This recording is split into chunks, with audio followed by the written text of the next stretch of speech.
Richard Roundtree, the trailblazing actor who starred as the ultra-smooth private detective in several Shaft films beginning in the early 1970s, has sadly died. He was 81 years old. The Shaft film of 1971, of course, being the defining moment.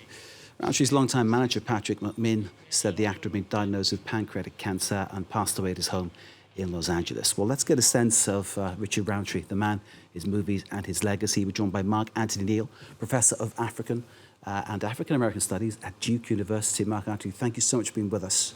How important, in your view, was Richard Roundtree's portrayal of the detective John Shaft? You know, in the years before the Marvel movies, before anyone knew who Black Panther was, or the Black Panthers for that matter, John Shaft, the character in the Shaft movies, was a Black superhero.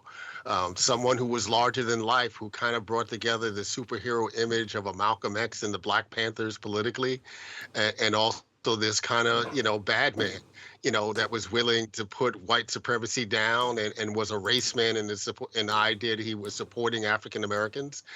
And the combination of that image, that swagger, if you will, and the musical soundtrack from Isaac Hayes, the theme from Shaft, that opening segment when Shaft is walking across the city and you hear that sound from Isaac Hayes coming through, it made him an icon, really an icon for what I would describe as an alpha hyper-Black masculinity in the 1970s. Shaft released then in 1971, if I'm not mistaken. Do you feel Correct. It's still as cutting edge, as relevant today in 2023? It was a remarkable movie of the time. Do you feel it still has that edge today? I think it does, and I think a lot of that has to do with the soundtrack. And I give Richard Roundtree a lot of credit. There are ways in which he could have been typecast for the rest of his career playing these kind of roles. He did several Shaft movies. He did other action-oriented movies. But he maintained his career for another 50 years, the last 25 of which almost exclusively on the small screen in terms of television. I always look at him as someone who was comfortable enough in the Shaft role and in his own talent that he could go on and do other important things. He did a cameo in a television series here in the U.S. called Rock, in which he played the uncle of the main character who was an out homosexual in the early 1990s when there were very few Black homosexuals on mainstream television.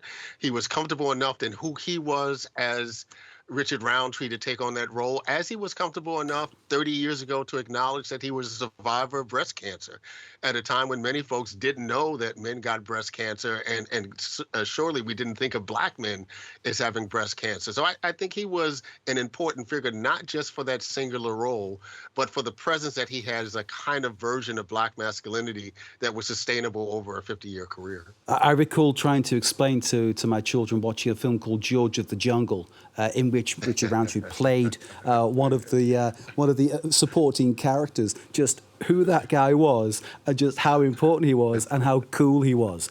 It wasn't perhaps as apparent in George of the Jungle, but anybody who watches Shaft, and as you say, that opening sequence is really taken right into an era and a place and a moment that he really summed up. Do you think that other people, and I'm taking this from my own perspective now, because I feel that seeing Richard Roundtree when I did as a child and seeing, for instance, the Brazilian footballer Pelé play as a child, got rid of, for me, some kind of preconceptions that I might have received from other people being brought up in a predominantly white city about Black people. Do you think that in some way that he's helped with that?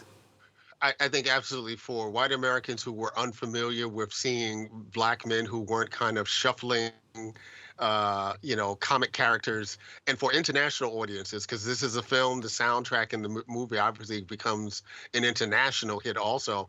It gives a sense of who Black Americans were, particularly Black American men, at a time when there were so many other different and negative images of what Black men were.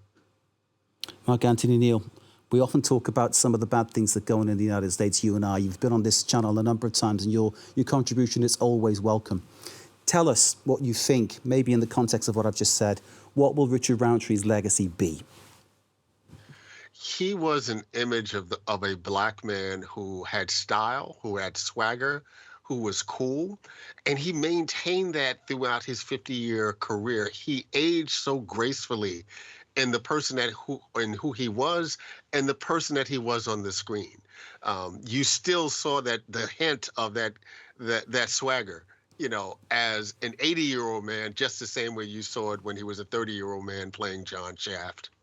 Mark Anthony, let's hope we can both and we can all continue to liberate our inner Shaft and become better people. Thank you very much, sir, for joining us. Thank you very much You're indeed. welcome. Thank you for having me. Mark Anthony Neal there, remembering the late, great, certainly great Richard Roundtree, famous, of course, for playing the detective John Shaft in the movie called Shaft, of course, a film which would be eternal because of that amazing soundtrack by Isaac Hayes, which I recommend you take a listen to and you take a look at. Absolutely wonderful stuff indeed.